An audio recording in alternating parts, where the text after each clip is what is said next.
বীর মুগ্ধ সহ যেই 200 সহস্রাধিক আমাদের বাইরের প্রাণ এই জাতির মুক্তির জন্য তারা কোরবানি করে দিয়েছেন। আমরা বিশ্বাস করি এই জুলাই সনদে সেই শহীদদের যথোপযুক্ত মূল্যায়ন করা হবে। যারা আহত হয়েছেন, পঙ্গু হয়েছেন, যারা তাদের আজকে হাসপাতালে কষ্টকর জীবন যাপন করছেন, এই জুলাই সনদে আমাদের জীবন্ত শহীদ, আহত, পঙ্গু, হাত হারা, পা হারা, চোখ হারা, সমস্ত শরীর ক্ষত বিক্ষত হয়ে যাওয়া এই আহত মানুষদের ত্যাগকেও স্বীকার করা হবে। সনদের মাধ্যমে বাংলাদেশের যে সকল রাজনৈতিক দল দীর্ঘ 17 বছর দুঃশাসনের চাতাকলে পৃষ্ঠ হয়েছেন, যাদের কণ্ঠকে স্তব্ধ করার জন্য লক্ষ লক্ষ মামলা দিয়ে কোটি কোটি রাজনৈতিক নেতৃবৃন্দকে গ্রেফতার করে রিমান্ডে নির্যাতন করেছেন, তাদের অবদানকেও স্বীকার করা হবে। সকল রাজনৈতিক নেতৃবৃন্দ রাজবন্দী হিসাবে বছরের পর বছর কারাগারে অবরুদ্ধ ছিলেন।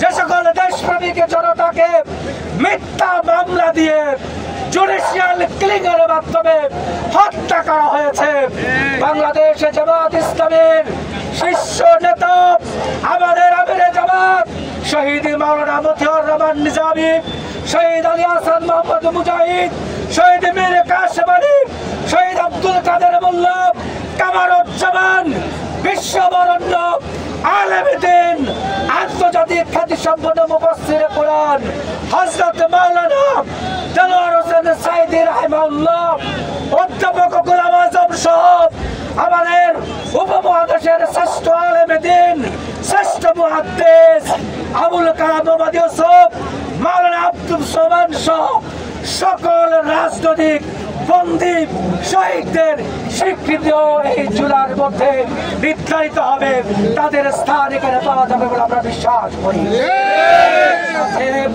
যে দায়ে যে ঋণে আমাদের শহীদরা আমাদেরকে আবদ্ধ করেছেন, আজকে জাতির দায়বদ্ধতার জায়গা থেকে আমাদের প্রধান উপদেষ্টা, তার অন্তর্বর্তীকালীন সরকার এই জুলাই সনদের মাধ্যমে আমাদের শহীদদেরকে রাষ্ট্রীয় মর্যাদায় তাদেরকে প্রতিষ্ঠিত করে দেয়। আমরা তার পাশাপাশি দাবিও করব, বাংলাদেশের যে সকল রাষ্ট্রীয় স্থাপনা রয়েছে, যে সকল গুরুত্বপূর্ণ রাস্তাঘাট রয়েছে, গুরুত্বপূর্ণ প্রতিষ্ঠান রয়েছে, অতীতের সমস্ত ফ্যাসিস্টদের নামগুলো মুছে ফেলে জুলাইয়ের শহীদদের নামে নামকরণ করতে হবে। এবং আমরা গভীর উদ্বেগের সাথে দেখছি জুলাইয়ের 1 বছর আজকে পার হচ্ছে, কিন্তু দৃশ্যমান বিচার বাংলাদেশের জনগণ দেখেনি। শহীদ পরিবারের সদস্যরা তাদের নির্গম রাত কাটে, তাদের কাঁদতে কাঁদতে চোখের পানিগুলো শুকিয়ে গিয়েছে, তারা কাঁদতে কাঁদতে নির্বাক হয়ে গিয়েছেন। তারা আজকে শুধু চান তাদের সন্তানকে যারা হত্যা করেছে সে সকল খুনিদেরকে, খুনের নির্দেশদাতা সকল নেতা কর্মীকে গ্রেফতার করে দৃষ্টান্তমূলক শাস্তির ব্যবস্থা করতে হবে।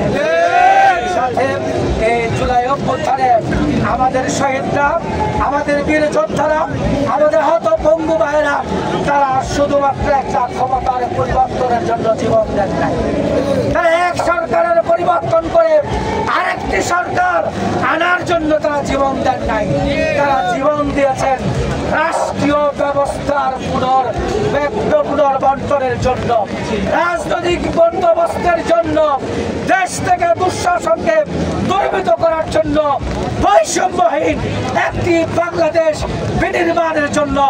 আজকে তাই তাদের জায়গা থেকে আমাদের জনসাধারণ থেকে দাবি হচ্ছে, এখনো পর্যন্ত রাষ্ট্রের যে সকল জায়গায় পুরাতন ফ্যাসিস্টদের দোসররা রয়েছেন তাদেরকে সেখান থেকে প্রত্যাহার করতে হবে।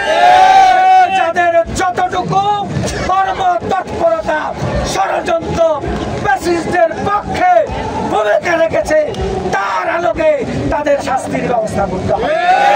সাথে দীর্ঘ 17 বছর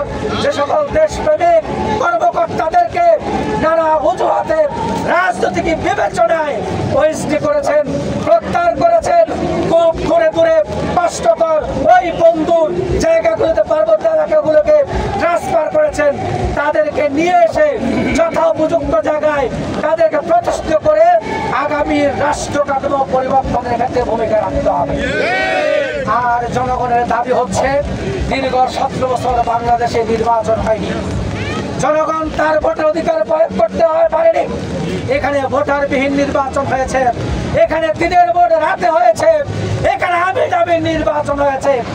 আগামী ত্রয়োদশ জাতীয় সংসদ নির্বাচন বাংলাদেশের জনগণ অতীতের সেরকম কোন নির্বাচন দেখতে চায় না। জনগণ তার স্বাধীন মতামতের ভিত্তিতে নির্বাচিত সরকারের মাধ্যমে বাংলাদেশের পরিচালনা দেখতে চায়। সুতরাং জনগণ মনে করে নির্বাচনের পূর্বে লেভেল প্লেইং ফিল্ড নিশ্চিত করতে হবে, নির্বাচন কমিশনকে সংস্কার করতে হবে, বিচার ব্যবস্থাকে সংস্কার করতে হবে, প্রশাসনকে সংস্কার করে নির্বাচনের পরিবেশ তৈরি করা আজকে অন্তর্বর্তীকালীন সরকারের নৈতিক দায়িত্ব। আশা করি তারা সে ব্যবস্থা করবেন। এবং আজকে জনগণ মনে করে, যদি আজকে যেই পদ্ধতিতে বাংলাদেশ ইতিপূর্বে শাসিত হয়েছে, 30% লোকের ভোটের অধিকার নিয়ে 70% জনগণের উপর শাসন করা হয়েছে। সুতরাং আগামী বাংলাদেশ আমরা সেরকম কোন প্রতিনিধিত্ব দেখতে চাই না। আমরা চাই আজকে পিআর পদ্ধতির নির্বাচন, যেই নির্বাচনে বাংলাদেশের প্রত্যেকটা ভোটারের ভোটের মূল্যায়ন হবে। এই নির্বাচনে, যে পিআর পদ্ধতি নির্বাচনের মাধ্যমে বাংলাদেশের নির্বাচনে আর কালো টাকার প্রভাব দেখা যাবে না, রাজধানীর প্রভাব দেখা যাবে না, কেন্দ্র দখল, ভোট দখল, ভোট বক্স চুরি, এরকম কোন তৎপরতা পিআর পদ্ধতি দেখা যাবে না। এই জন্য জনগণ আজকে পিআর পদ্ধতিকে প্রত্যাশা করছেন।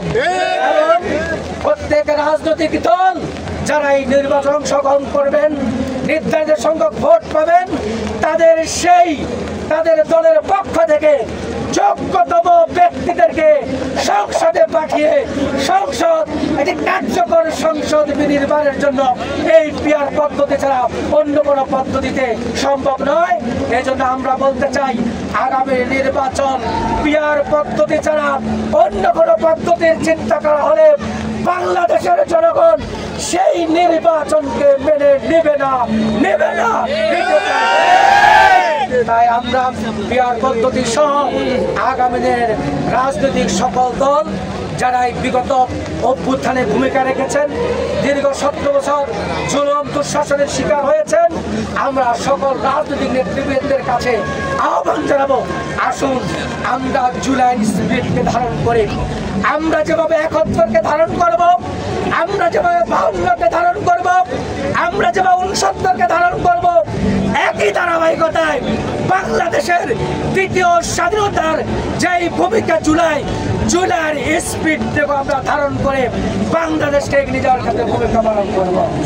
আর জুলাইয়ের স্পিডের সাথে যারা বিশ্বাসঘাতকতা করবেন, জুলাইয়ের শহীদদের সাথে, তাদের শাহাদাতের সাথে যারা গাদ্দারি করবেন, বেঈমানি করবেন, বাংলাদেশের 18 কোটি জনগণ আপনাদেরকে রেহাই দিবে না, আপনারা পার পাবেন না। পতিত ফ্যাসিস্টের চাইতেও ভয়াবহ পরিণতি আপনাদের ভোগ করতে হবে। আসুন আজকের এই জুলাই সনদ যেটি ঘোষিত হচ্ছে, আমরা মনে করি এই জুলাই সনদ শুধু ঘোষিত আর পঠিত লিখিত নয়, এটাকে আইনি কাঠামোর মধ্য দিয়ে আগামীর ভবিষ্যৎ বাংলাদেশ বিনির্মাণের জন্য নির্ধারিত করতে হবে। এটাকে সংবিধান অন্তর্ভুক্ত করতে হবে, যেন কোনো ফ্যাসিস্ট এসে এই সনদকে পাল্টে দিতে না পারে, আমাদের জুলাই যোদ্ধা তাদেরকে নিয়ে কোনো ষড়যন্ত্র করতে না পারে। এই জন্য আমরা এই সনদকে কনস্টিটিউশনে, সংবিধানে অন্তর্ভুক্ত করার দাবি জানাচ্ছি। ইনশাআল্লাহ আজকের সেই সনদ ঘোষণার পাশাপাশি রাতে আমাদের প্রধান উপদেষ্টা ভাষণ দিবেন। আশা করি তার ভাষণে আগামী বাংলাদেশ বিনির্মাণের ঠিক নির্দেশনা পাওয়া যাবে। রাজনৈতিক নেতৃবৃন্দ সেই ভাষণ থেকে আগামী বাংলাদেশ বিনির্মাণের জন্য তারা তাদের জায়গা থেকে কর্মপন্থা করবেন এবং আগামী বাংলাদেশ হবে মানবিক বাংলাদেশ, আগামী বাংলাদেশ হবে ইনসাফের বাংলাদেশ, আগামী বাংলাদেশ হবে কল্যাণের বাংলাদেশ, আগামী বাংলাদেশ হবে নিরাপত্তার বাংলাদেশ, আগামী বাংলাদেশ হবে এই বাংলাদেশের অভ্যুত্থানের পিছনে যারা সংগ্রাম করেছেন, রক্ত দিয়েছেন, জীবন দিয়েছেন, তাদের আত্মত্যাগের স্বীকৃত বাংলাদেশ ইনশাআল্লাহ। সেই বাংলাদেশ বিজয়ী করার জন্য আমরা সবাই ভূমিকা পালন করে সাংবাদিক বন্ধুরা যারা আমাদেরকে শুনছেন, আমাদের কথাগুলো ধারণ করছেন, আমাদের কথাগুলোকে বাংলাদেশ সহ সারা বিশ্বে ছড়িয়ে দেওয়ার ক্ষেত্রে ভূমিকা পালন করছেন, আমরা আপনাদেরকে আন্তরিক বরাবর ধন্যবাদ জানাচ্ছি। আবারও জুলাই অভ্যুত্থানের সকল শহীদ, আহত, গাজী এবং সকল যোদ্ধাদেরকে আমরা শ্রদ্ধার সাথে স্মরণ করছি।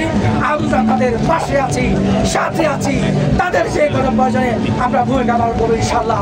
সবাইকে ধন্যবাদ। আসসালামু আলাইকুম ওয়া রাহমাতুল্লাহি ওয়া বারাকাতুহু।